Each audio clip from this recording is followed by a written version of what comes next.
Hello everybody, welcome. I'm at Fully Charged Live in Farnborough, and this behind me is a long-awaited ID Buzz. I remember seeing the concept of this years and years and years ago. What is it, best part of 10 years ago now? Excited about it then, and at last, here we are.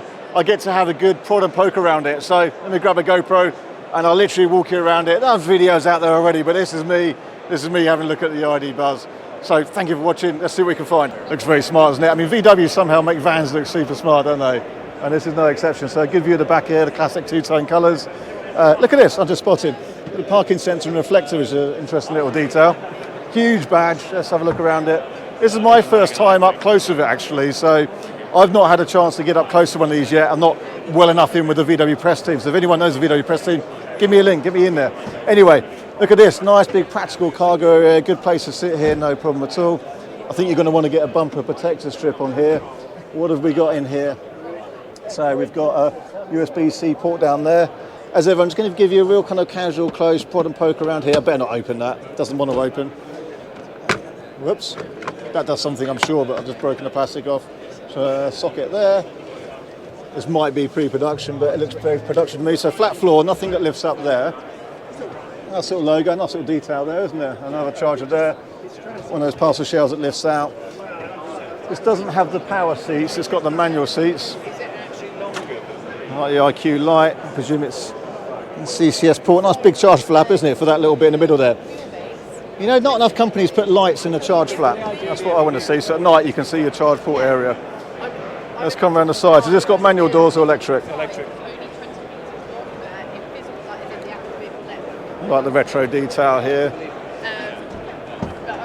Let's bring this round. So as I film this, UK pricing has not been confirmed yet, but it's close to being confirmed apparently, so we're not too far off. So you can see there that bench slides backwards and forwards. That was quite useful. And here, Serge, why don't you demonstrate the space in the back here? My colleague Serge will jump in. So can you recline that seat back there? Let's go as far back as you can.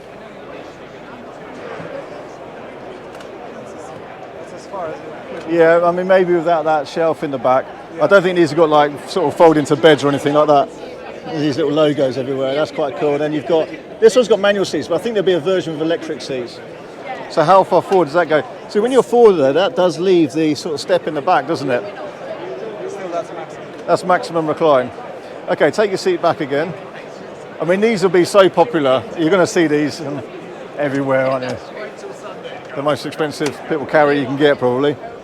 Practical storage there, yeah, not bad. Well, you bounce around a little bit, wouldn't it? Let's jump in the passenger side here. This texture on the seats is pretty cool.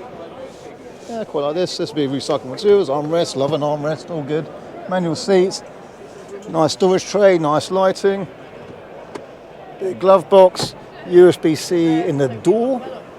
Nice mixture of door trims and materials here. Ambient lights under there. Quite a sort of hollow sound on the door there. So in here, I mean the front of the dashboard and bonnet feels a long way off. So like it's a lovely finish in here, nice space materials. But I imagine to drive, actually, this would that feels a long way off, wouldn't it? It does, but I like it. I like how it feels.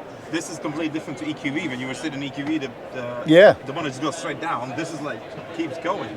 This is weird that it's got this kind of lump here. I can't even reach, even sitting off my seat, I can't even reach the end of the dashboard. That's crazy. There's a big groove here. But this looks from here like it'd be really hard to know where the front corners of the car are, I think. But this is all very familiar, a big version of what I've got in my ID3, same as ID4. This shares a platform with the ID4. And if I haven't said so already, this has got 82 kilowatt hour batteries, 77 usable. Nice cup holders here. So I reckon, I mean, this is a big thing. It's what's the range going to be out of that? Probably real world, about 200, I'd say. They're probably going to quote 280, 300, but if out of this battery and an ID4, I get about 250 miles, something like this is going to do less than that, isn't it? So maybe 220, something like that. And I've had the EQV, which has got a bigger battery, and that could do over 200 miles, but again, the efficiency really struggles. Remember when the heating's on, you've got to heat a whole big cabin space like this. So to be honest, with that battery size, I'd probably pin this as up to 200 miles range, but we'll have to wait and see on that one, won't we? Okay, let's carry on this little pod around.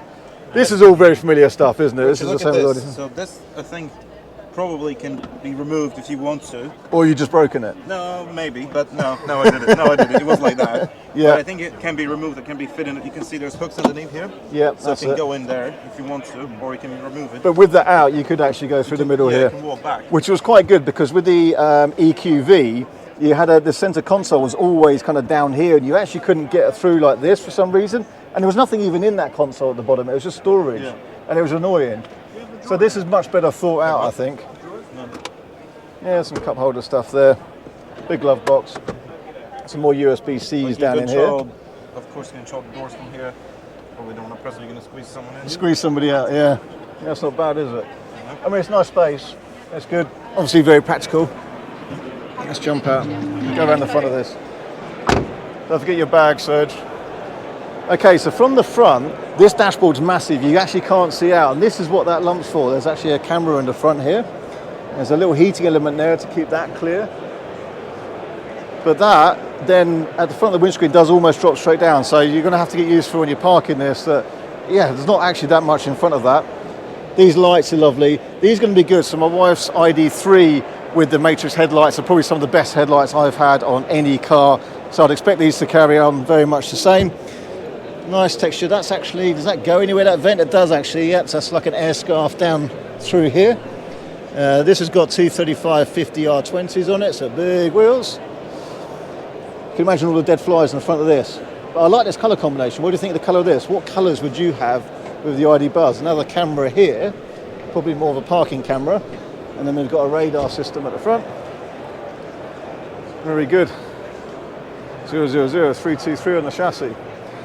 So it's been quite funky. I remember the first images of this as a sort of concept car years ago, and I've been excited to see it ever since.